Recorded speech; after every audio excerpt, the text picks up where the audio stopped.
The core problem we are trying to solve is observability. If you run something in production, if things go wrong, how do you monitor it?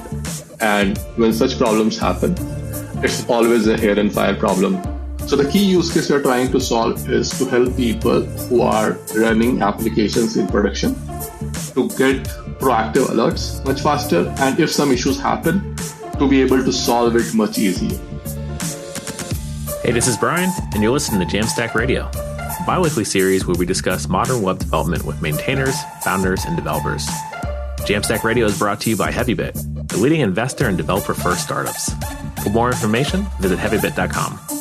If you're interested in being a guest on the show, or if you'd like to suggest a topic, find us on Twitter at Jamstack Radio. Welcome to another installment of Jamstack Radio. On the line, we've got Pranay. Pranay, you're with SigNoz. How you doing? Hey, Bilogi. Thanks for inviting me. Doing good. Do you want to introduce yourself to the audience and tell us what you do and how you got here? Yeah, sure. So I'm Pranay. I'm one of the co-founders and maintainers at SigNoz. So SigNoz is an open source observability platform. You can think of us as a alternative to Datadog, New Relic. Yeah, we started 2 years back. We're part of Y Combinator, Winter 21 batch. And yeah, before that, I'm an engineer by training, worked at Microsoft in the product management team. And before starting SigNoz, I was leading a product team. And that's where we faced this problem of observability that, hey, if you're running a decently complicated infrastructure, if things start getting wrong, then you really need tools to monitor it well. And when such problems happen, it's always a hair and fire problem, and you want to sort of figure out what's going wrong, and observability tools are a great way to sort of solve that problems, right? And the way we started was that in that company where we were working, I was heading the product team, and basically the engineering team was under me, and we would have incidents reporting that, hey, like something is going wrong, why don't you look into it, right? And we would like get all the teams together, but because we didn't have good observability tools, we had some Prometheus and Elastic, but like not the complete tool set which provides you tooling to solve problems quickly. And hence we thought that, hey, there's open source tools currently like Prometheus, Elastic, which do part of the things, but there's other closed source tools like Datadog, which are much superior, right? So we thought that, hey, why isn't there a open source version of it very similar to Datadog? And being developers ourselves, that sort of seemed to be a natural thing which we thought that they should exist in the world, that because such tools are used by developers and DevOps engineers, right? So why not have a tool which has all the signals like metrics, traces, and logs, which are the key three signals in observability, which can help you solve issues faster, right? So that's where it started sort of thinking about it. And I was chatting with my co-founder who was leading engineering teams at other startups. And then he was also facing similar problems. And we thought, hey, sounds something good, which we can start working on. So yeah, that's how we got into building SigNoz. It's the age-old problem of folks you work at a larger enterprise or a company, you see a problem, and it's pretty consistent. Usually a lot of the bigger companies have problem solved pretty well. You have some of the smartest engineers working on these problems, and it's more of an afterthought to think of observability at a Microsoft. And when you look at up and coming startups like SigNoz, up and coming startup, I work at open source. Heavybit has a ton of dev tool startups. You always reach for the thing to solve the problem because you don't want to solve that yourself or pivot your entire company on solving observability just so you could ship for enterprises. Honestly, it's when I take a step back and after talking to so many folks and founders and maintainers and dev tools, it's a common occurrence. And I think this world needs SigNoz to be able to reach for this, but also have the community and open source angle as well. So I'm curious, with SigNoz today, what is the focus or what's the ideal use case for folks to reach for it?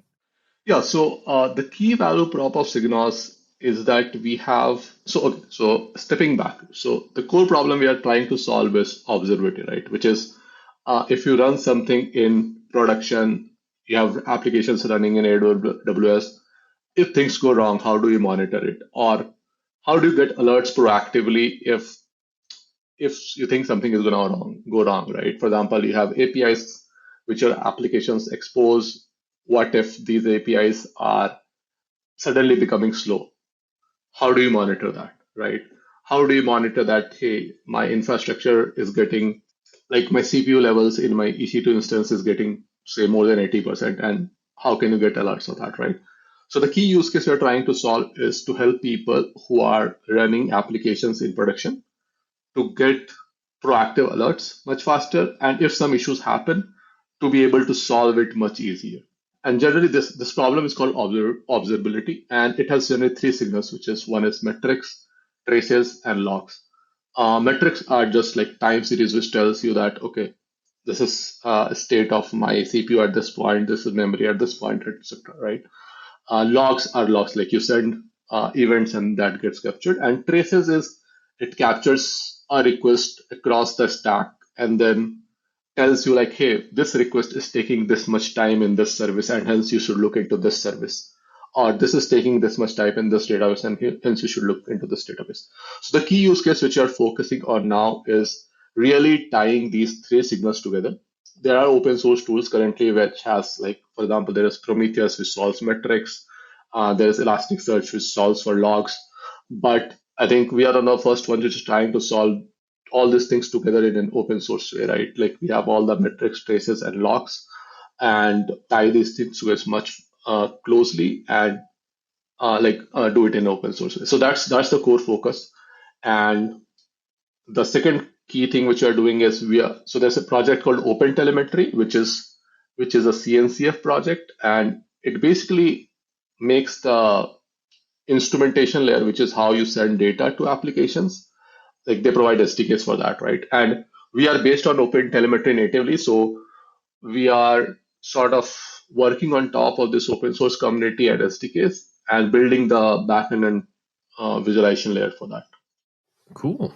So I guess the question I have now is why open source this? You alluded to this earlier, but Datadog's not open sourced. A ton of these other products are open source. They're usually like the examples or sort of like the sales process starts in open source where someone uses the thing. But SigNoz is open source. So like, have you seen any benefit on that? And what was the sort of purpose of starting that way first?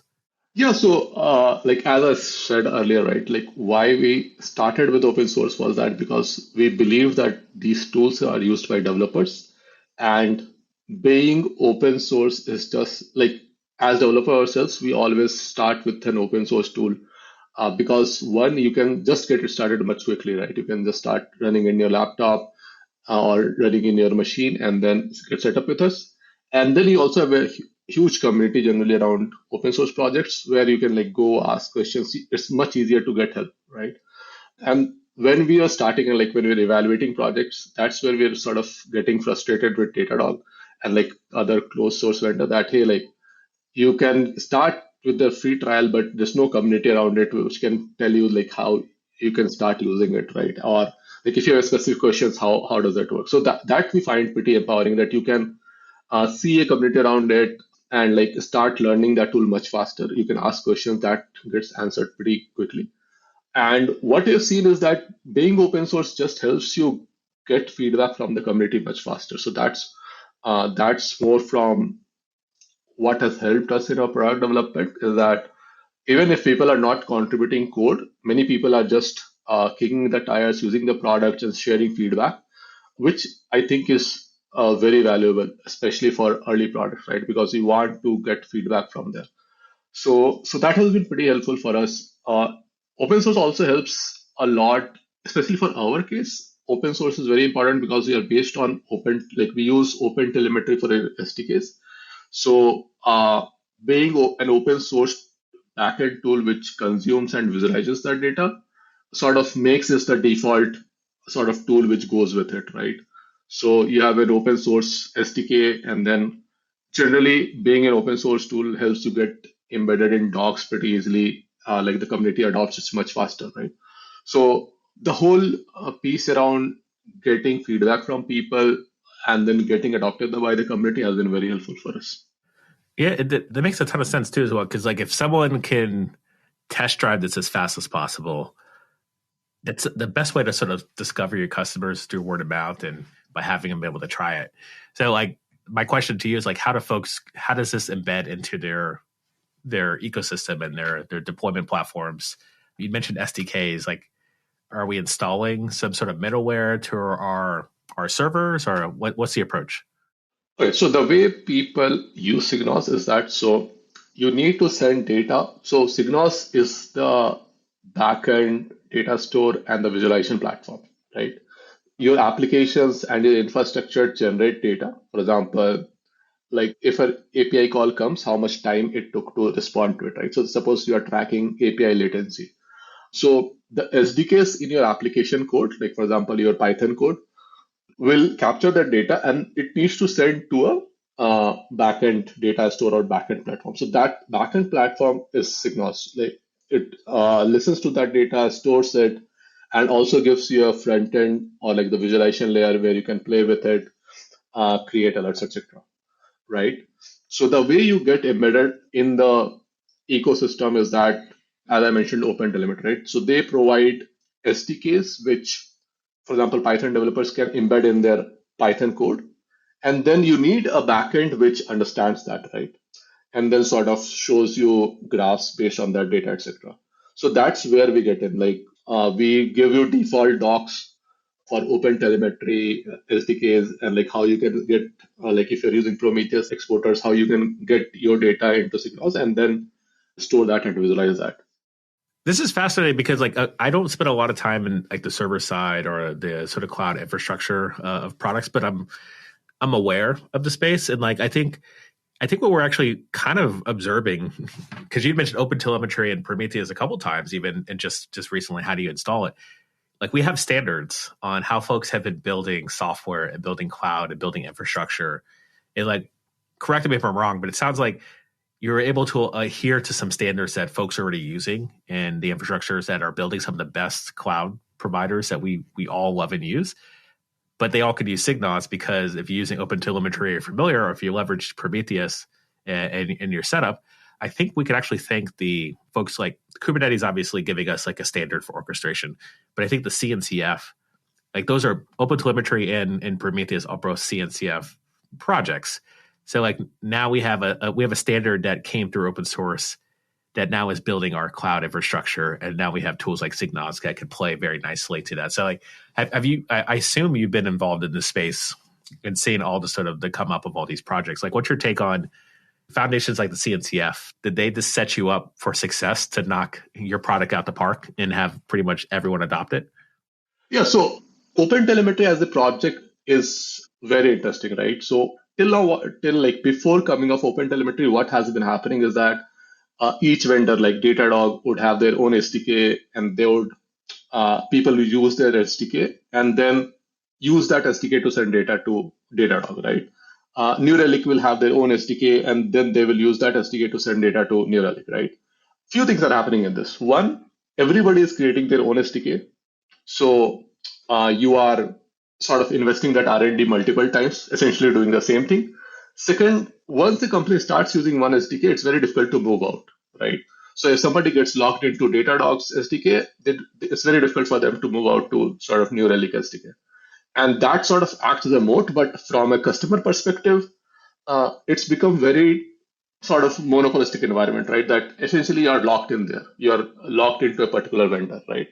What OpenTelemetry is doing, because it's standardizing the data format, saying that, hey, like this is the data format in which you export. And if any vendor or any open source project supports that data format, then that will work, right?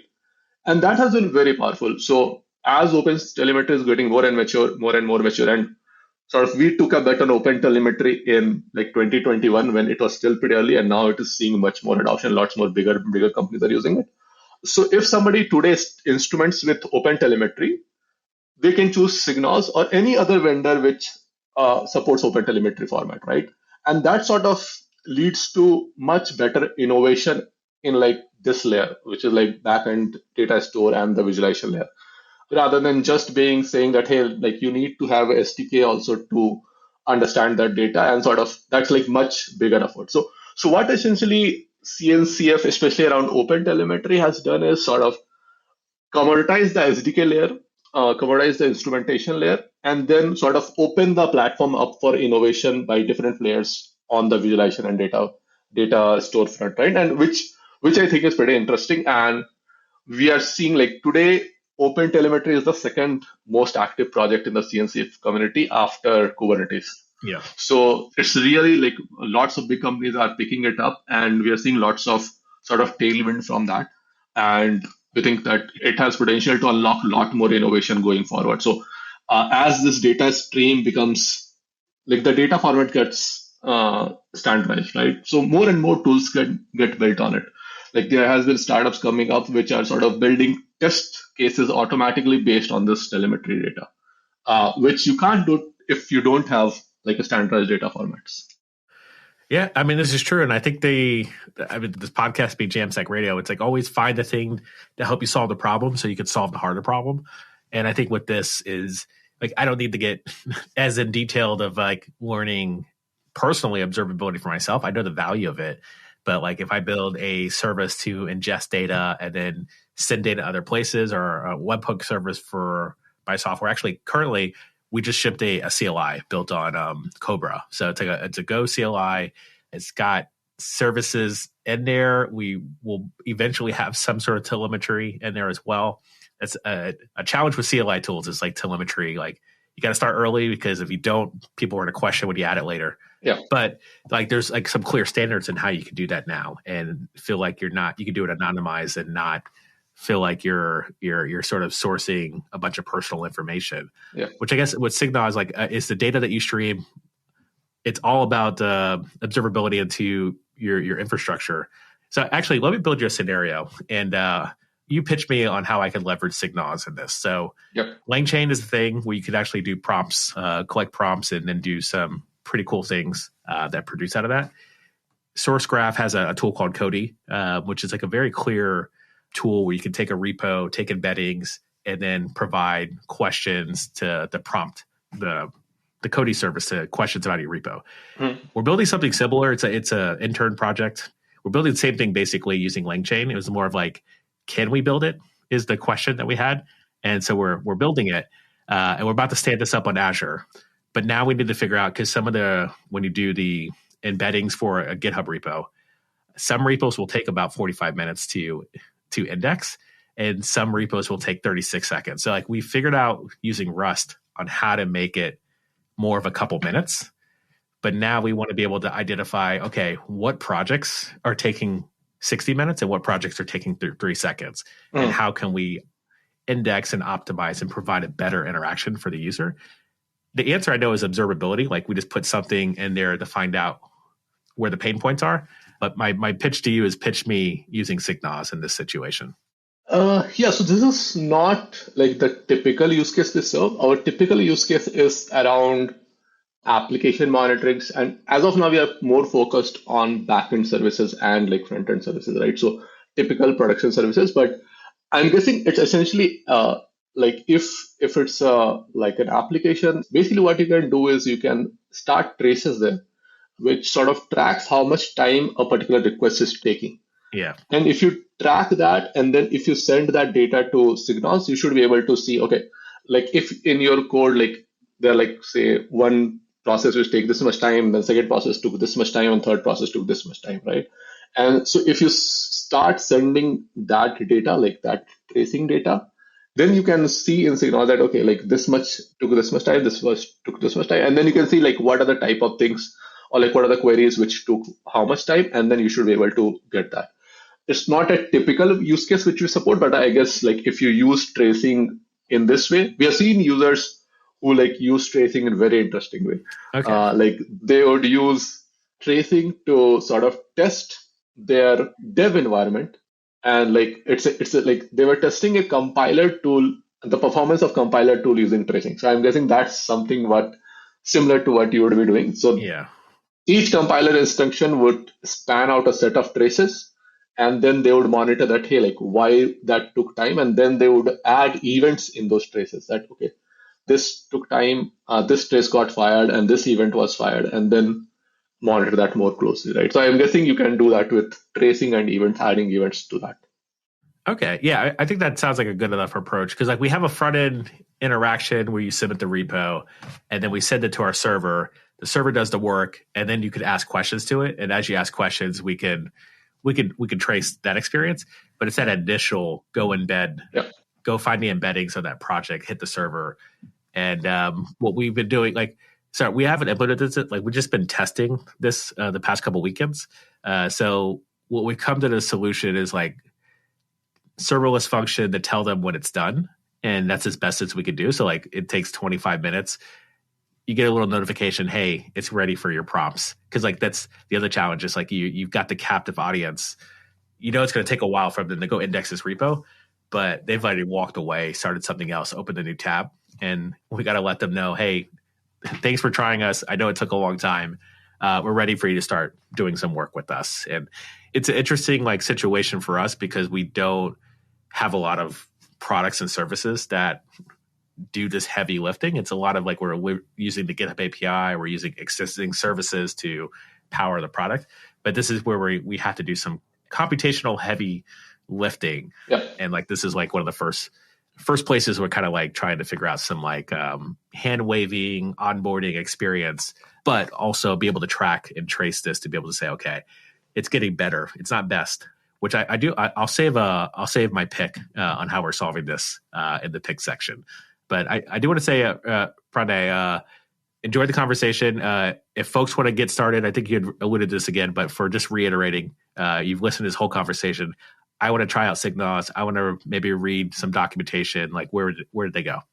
Yeah, sure. I think the first place would be just visit our GitHub repo. We have a very well-made README. So just go to github.com/SigNoz/SigNoz, SIGNOZ. We have a pretty active Slack community. So just go to signoz.io/Slack.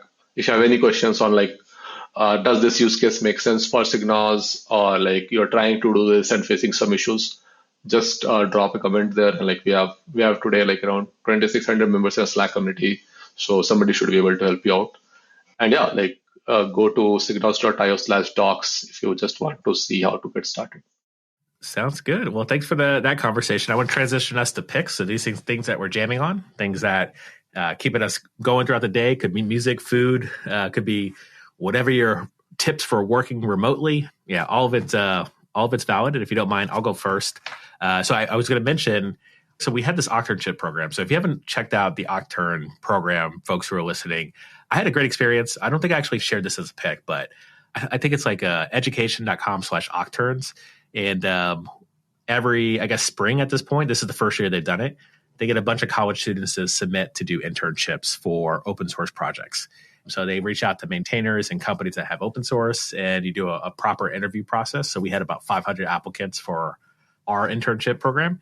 And the way I approached this is I had every single intern build the same project. So we all had like the same structure. And then everyone who built the project, the goal was to open up a PR with the project working. And then the ask was basically describe, like just like a normal code review, describe what you built. And because I had the same context to go to 500 other students, technically about 300 did it. So 500 applied, but only 300 did the project. I did good to see like communication style, ability to just solve the coding problem, code quality. And it was just like a great experience just to hang out with a bunch of students and get to know them and share our product with them. So we chose 2 interns that have joined us, and they've been working on specifically AI features. The reason for that is like everyone's got to do AI. So I figured let's just scope out some features that I would love to build, but we just don't have the bandwidth to go shift the team to go work on some of this stuff. And it's been a perfect interaction because OpenAI has so many great interactions. And I mentioned like LangChain is the thing that we started using just recently. And then one of the interns introduced Rust, one of our first Rust projects into our ecosystem. And what we saw was like first project was built in TypeScript, which is like the 60 minutes to go do the embedding. And then they introduced Rust, and now it's down to like 45 seconds to index the same repos. Oh, interesting. Yeah. Do you use the WASM thing? WASM or do you like just convert? No, it's just straight Rust. We haven't done any WASM stuff or anything like that, or WebAssembly and converting. But no, it's everything's on. It's a server application. Like we're still testing it. We don't have a front end for it yet. But what's been pretty amazing is just like seeing the benefit of Rust and like doing system design and system development. I just haven't been as close and personal with Rust until very recently. So the Octane program, the Rust language, definitely it's worth a try if you're going to solve some of these computational heavy situations. Highly recommend it. We did try Python. Like Python probably would have been pretty approachable as well, but yeah, they went straight to Rust and it's been interesting. I think Rust is generally much more like performance oriented. Yeah. People have been reporting it to have much better performance. Yep. I think my pick would be like I recently saw Figma recently introduced this developer mode, and I spend a lot of time like designing products, etc. So that was pretty amazing. So if you go to that developer mode in Figma, you can see like the CSS, etc. made from the designs directly, and you can just start coding. Yes, I did see an email come through about this. Yeah, and like that was pretty cool. Like they will give you the CSS files, etc. directly, so no need of like changing things and like figuring out your own CSS. And I think this would be loved by like front end developers that after going from design to sort of CSS, you don't need to do much work. You can just go to copy it, right? I'm just wondering, like with AI, can it like does the role from going from design to the website directly becomes much easier? Because now if you can do this from design, you can go to CSS in Figma. Can you just also create React code from like those inputs as prompts? Yeah. I think it's really cool that what Figma has been doing with developers, like we've had all these like interactions and plugins to, convert code into from Figma. And now they're like, they've just embraced the experience where for the longest time it was like, I worked at GitHub. So we always try to get Figma integrations working on GitHub, and it does work today. But now you see a trend where now you're trying to get developers to get inside of Figma, which is always, my thing's always been like, just give me a screenshot with like all the pixels, stuff like that, and or a PDF or something, and I'll work from there. I've just never found design tools as intuitive for me as a developer. I'm getting better. I do like Figma today, but when I was full-time engineering, more of a struggle to try to get me in there. But yeah, very intrigued by this dev mode. I definitely want to try it out. Yeah, I think they have also added direct integrations with GitHub repos. So yeah, you can like download those CSS files and add directly to the repos so you can sync it directly rather than sort of manually copy pasting that. So I think they are going that direction. Cool. Well, Pranay, thanks so much for the conversation. I'm definitely going to check out SigNoz. Like I don't know if I had the quite use case for it, but I'm also not building our systems and our servers. You should try the tracing use case. I think the use case you mentioned should be able to be solved through tracing. So if you point one of your smart interns to this, I think they should be able to figure this out, because we have seen some companies try SigNoz for like performance optimization, which is what problem we are trying to solve through that. Yeah. Cool. Well, I'm looking forward to diving in. And listeners, keep spreading the jam. That's all we have time for today. If you're interested in being a guest on the show, or if you'd like to suggest a topic, find us on Twitter at Jamstack Radio. This show is brought to you by Heavybit, the leading investor in developer-first startups. To learn more about Heavybit, visit heavybit.com.